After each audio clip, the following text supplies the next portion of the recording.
So I just wanted to make a comment that in this video, I do mention that the brake levers were on the opposite side of a normal e-bike, where the rear brake was actually on the left and the front was on the right. But I did get notice from WindOne that they did switch them around in all subsequent shipments that went out. So if you were part of the first shipment, your brake handles were probably on the opposite. You do need to reach out to customer service. If not, then any other subsequent bikes that are being shipped out now do have the brake handles properly on the rear brake being on the right side and the front brake being on the left. Let's get started on the review.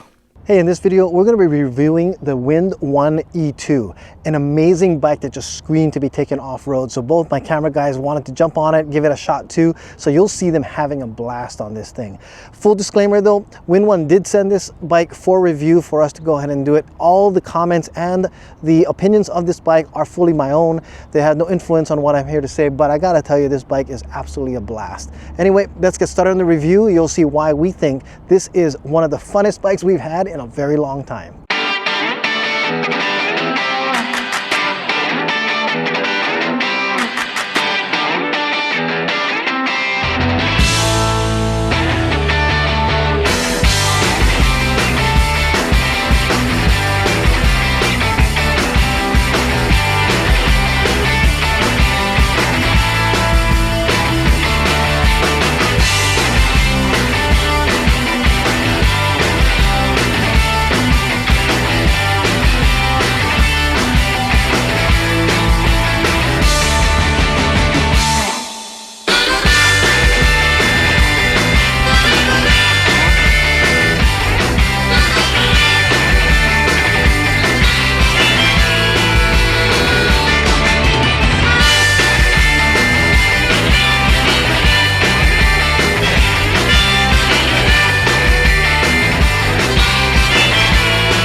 Unboxing and assembling the WindOne E2 is a little difficult compared to some of the other bikes I put together. For the size of this bike, they do need to make sure that there's a lot of components that are not attached in order for it to fit into the box to keep shipping costs down.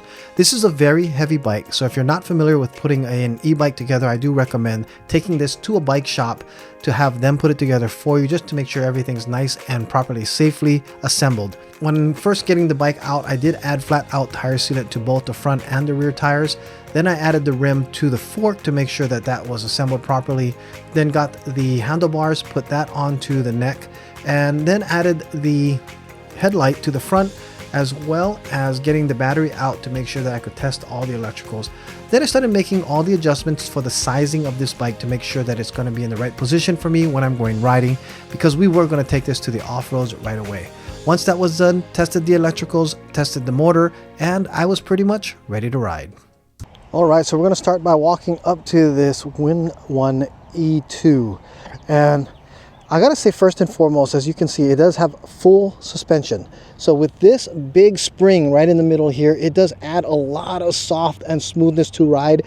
Even going through all of the off-road, you can sit fully on the back seat and let the suspension do all the work, and it's super soft. So you do have front suspension, so this is a full suspension bike here. It does have preload adjustments, so you can actually make it tighter if you don't want it so soft, because I'm sure some people will be bottoming out if it's too soft, depending on how heavy they are.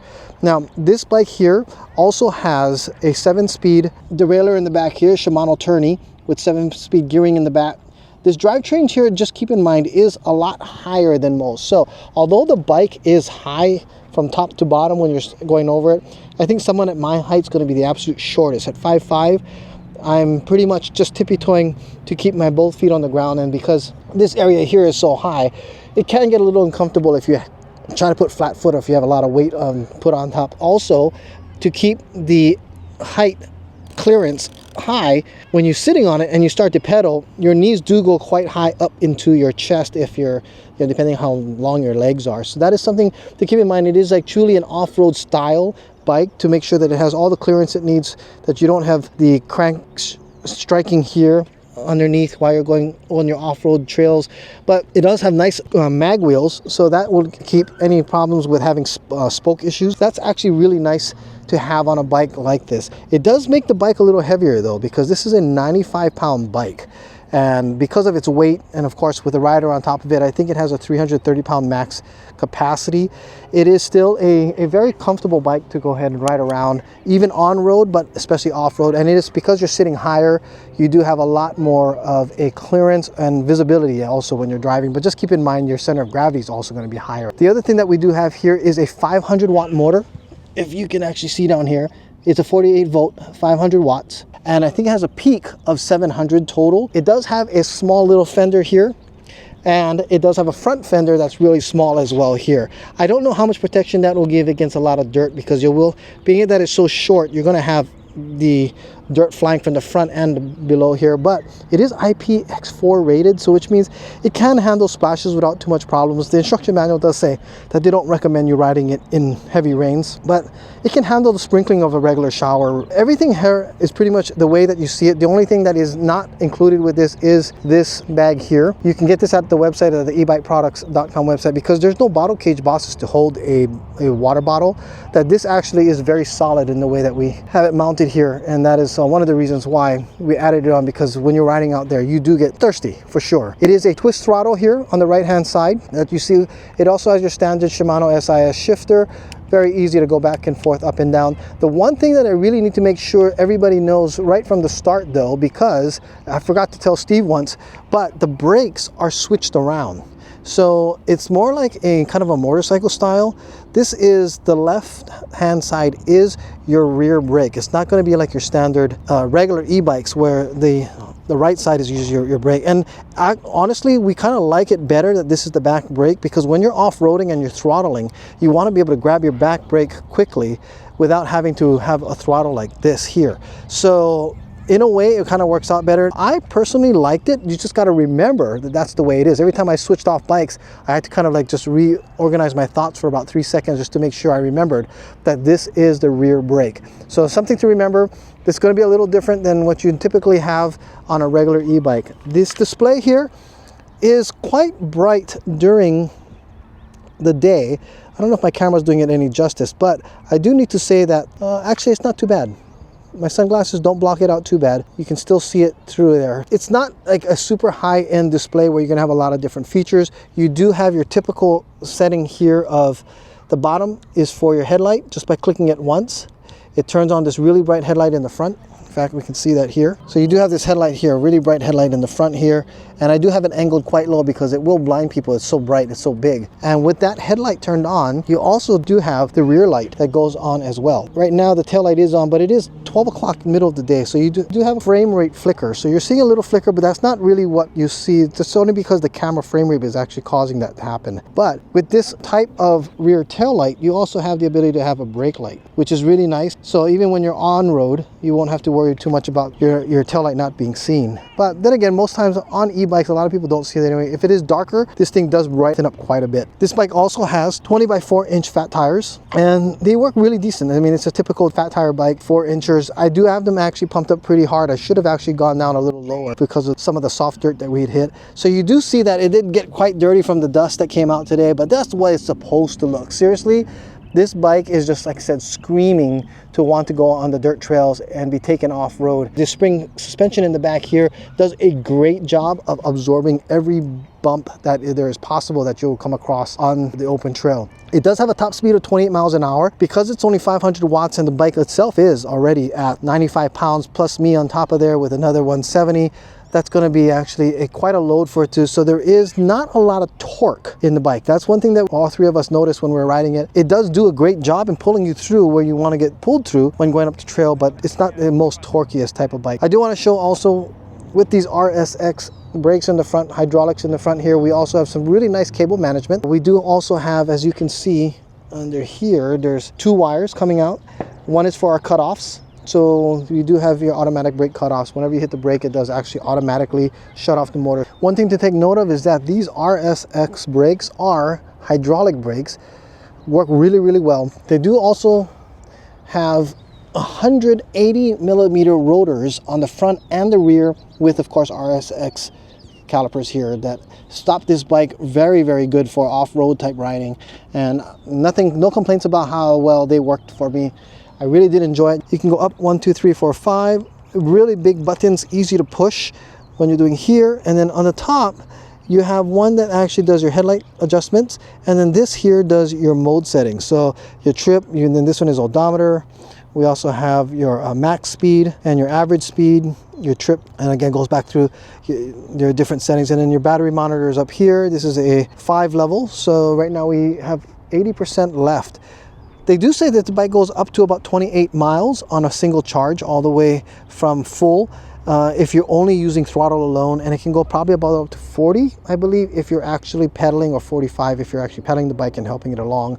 And of course that will depend on rider weight and also the conditions that you're riding, like if it's a very hilly place or not. So the 3 things that I would say that you really just need to make, or 4 things you need to take note of, is that it is pretty high. So someone 5'5" will have a harder time, as long as you're taller than that. Like the other 2 guys had no problem sitting on this bike and putting their feet down because they're like 5'10" and 6 feet. And the next thing that we've all said was kind of a little annoying of the bike, but is easily fixed, would be this kickstand here made a lot of noise when riding around. Easy fix is, if you're going to take this, so you can actually hear that right here. Let's go ahead and you can take a listen to that.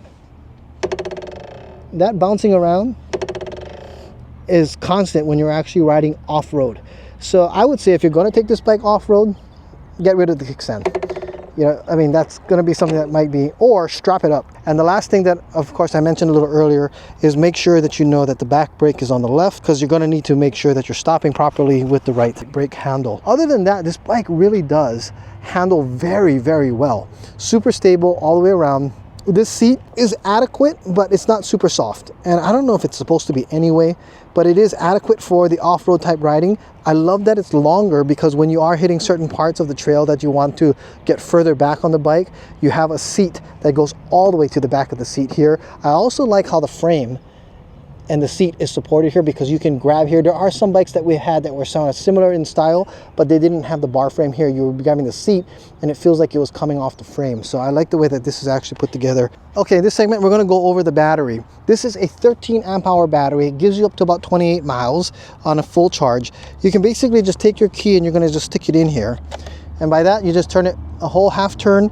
You can pull the key back out, and at that you can just pull and lift the battery up, this and out.